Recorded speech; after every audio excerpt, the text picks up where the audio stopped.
Hi, friends and colleagues. I'm Donna Lalwani in clinical outreach at Amen Clinics, and I am joined by my colleague, Dr. Sandlin Lowe, physician from Amen Clinics, New York. Thanks, Dr. Lowe, for being here with us. It's my pleasure. Hello, everyone. It's great to see you today.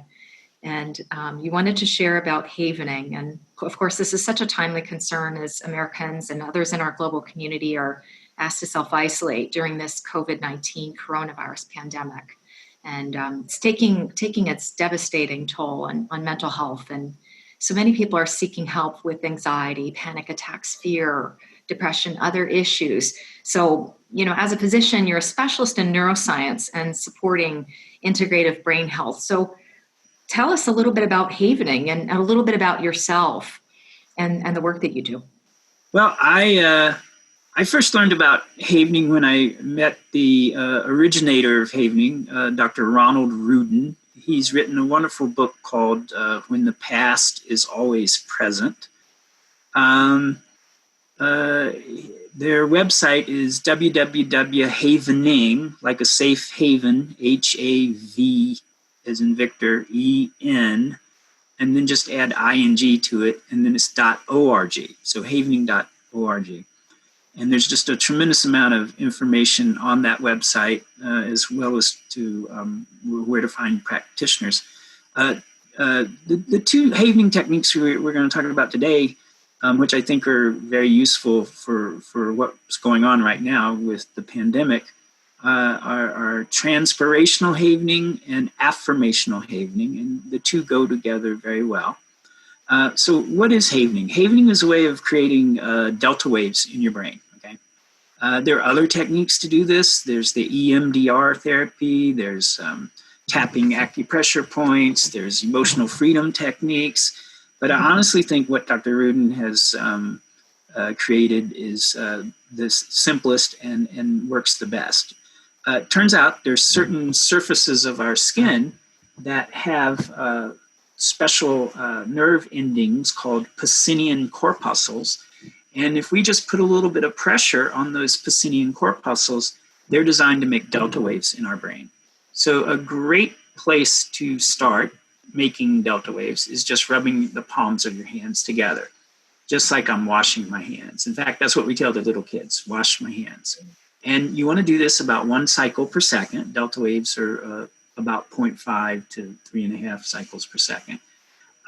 Another place that creates delta waves is your face, but we don't want to be touching our face during the coronavirus. But just so you know the technique, it would be essentially put your fingertips up to your forehead, up to your hairline, and you just go down your forehead onto your eyebrows, onto your cheekbones, down to the corners of your mouth to your jawline, and this just becomes wash my face. It's always down, and again, about 1 cycle per second. But as I said, with the coronavirus, we're not going to use that particular technique. The last place we use in therapy is give myself a hug. So palms of the shoulders, palms of your hands up on the shoulders, and you go down to your elbows and then out onto the forearms. And if you keep going, you can even get your palms that way. So this is another way to create delta waves. Now there are other places on your body that make delta waves, but we generally don't touch them in therapy. The soles of your feet and other places. So yeah. So how does that work sort of in your brain? I know you're trained in doing havening and you're working with this technique. How does it sort of impact the brain? Well, the delta waves have a really very nice effect on different regions of the brain. There's a part of your brain called the amygdala, which plays a huge role in recording emotions of experiences. When things traumatize us emotionally, it's usually an experience or an event that is occurring in the context of it's either unpredictable and or inescapable. Mm-hmm. And certainly right now with what's going on with this pandemic, it's unpredictable and inescapable. So, you could argue that we're all being emotionally traumatized each and every day from what's going on. Right. A good way to kind of deal with the anxiety and the fear of these uncertain times, as well as to instill hope and promote resilience and other more powerful positive affirmations, is to use this technique. Okay. Great. Well, everyone needs that at this time. The children, the families, those that are self-isolating or in quarantine, our frontline, law enforcement, MS, first responders, and healthcare workers. Well, Yeah. we had a Zoom meeting last night with Dr. Buzz and Dr. Rudin and myself and Paul McKenna, who's a great Havener, is in London. And we're putting together a video for first responders, particularly the doctors and nurses who are on the front lines, where that at the end of every shift, they can do some very simple self-havening techniques to really kind of protect themselves for what they've witnessed. Absolutely crucial and so timely. And you've done a lot of work also with youth and children, also within the schools, and especially as we recognize this month in April for Autism Awareness Month, particularly with children and adults in the autism spectrum. So how's it sort of worked? Well, I have a 17-year-old with severe autism, and he just loves the havening touch. I think it's very calming and very soothing for him. One of the things we're looking at, when you do havening, you are mimicking stage 3 sleep. Stage 3 sleep is a pure delta wave sleep, and it's a time of sleep where you incorporate the memories of the day, the so-called day residue.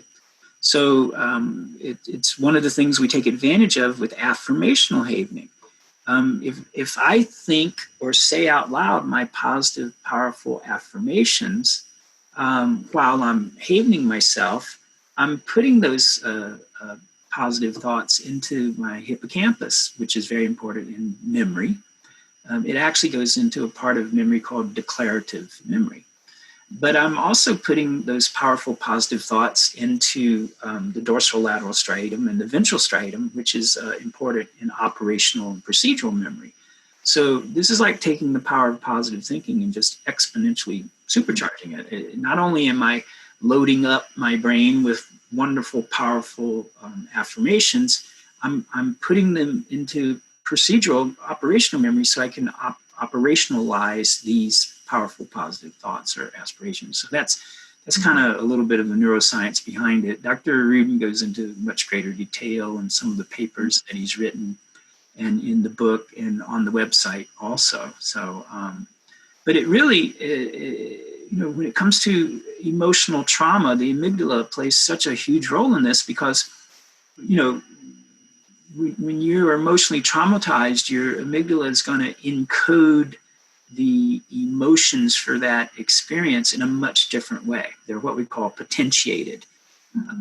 And this is one of the reasons you can close your eyes and go back to an experience that traumatized you emotionally, and just in a very few moments be back in that experience, feel it. I mean, when people have post-traumatic stress disorder, that's part of the flashbacks. That's part of the intrusive thoughts. It's part of the nightmares. It's that potentiated region of the amygdala essentially causing those symptoms. And this is kind of Mother Nature's way of reminding us, assuming we survived this terrible experience, don't do that again. And that's why the thoughts and the nightmares and the flashbacks are generated. And it certainly doesn't serve us well, though, if it's in a triggering way that's not productive or prevents us from engaging with others or feeling for our own well-being. So it makes a lot of sense to have the right kinds of tools and techniques and interventions. Well, the best technique for emotional trauma and certainly for post-traumatic stress disorder is what we call event havening. And if I close my eyes and go back to an experience that traumatized me and I really begin to think about it and re-experience that, what I'm doing is I'm activating that segment of the amygdala that's potentiated or encoded those traumatic emotions. Once I've activated them, they are now susceptible to the delta waves. Okay, and often, if we were doing event havening, once you begin to feel those emotions, they're going to ask you to kind of rate the discomfort.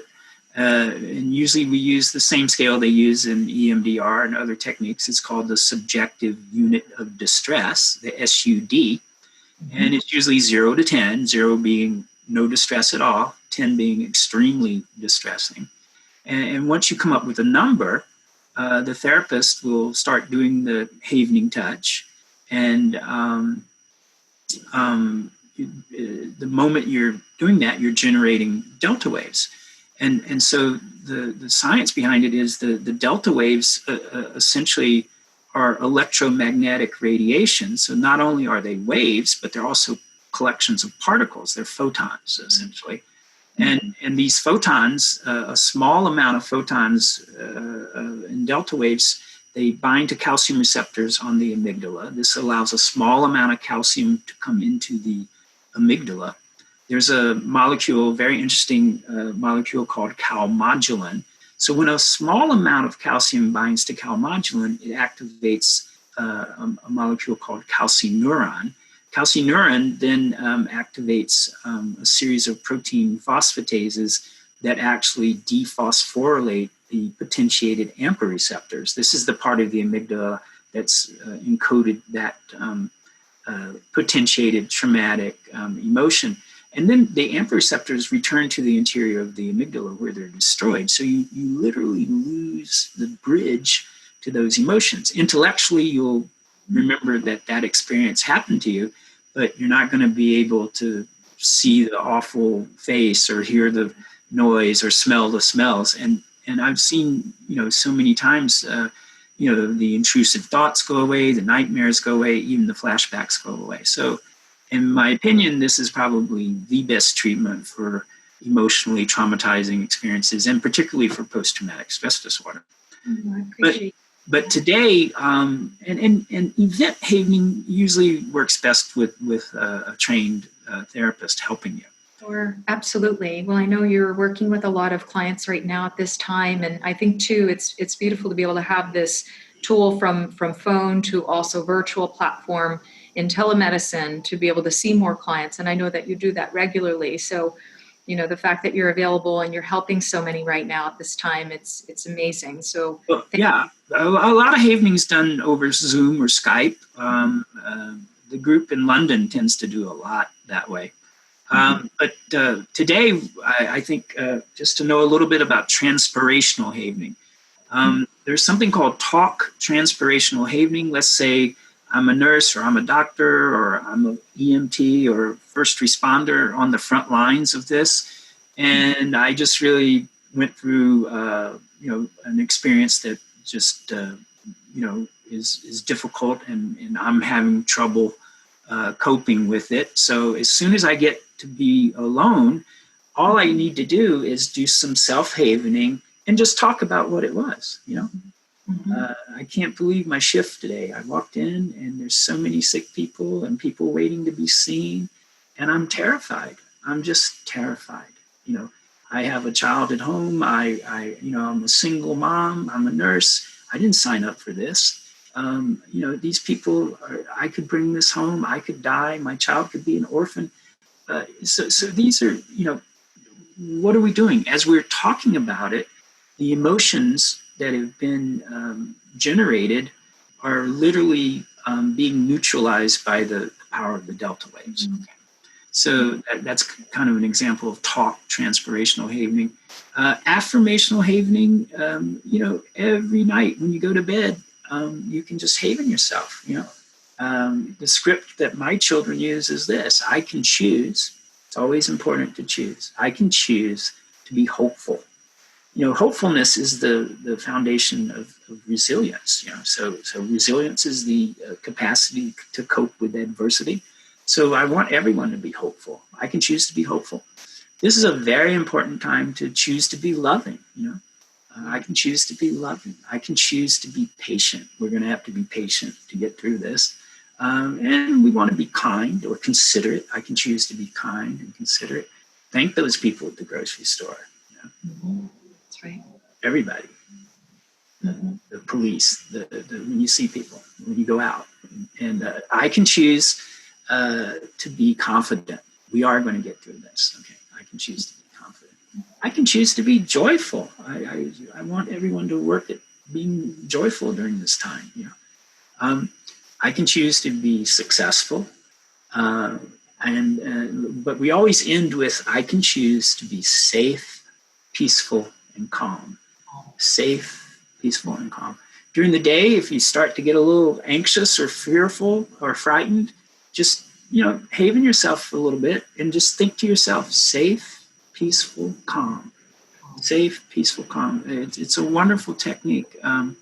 So we're happy to share it with you. And if you have any questions, please contact us. Well, thank you again for your time in sharing this message and for the gift of service that you give to others. And our gratitude for all of you for sharing right now. And if you are reaching out and in need of help, our Amen Clinics team is here. And if you need assistance or information, you may contact our care center at 888-288-9834. And so, Dr. Lowe, thank you so much again for being here. My pleasure, Don. Good to see you. Take care. Okay.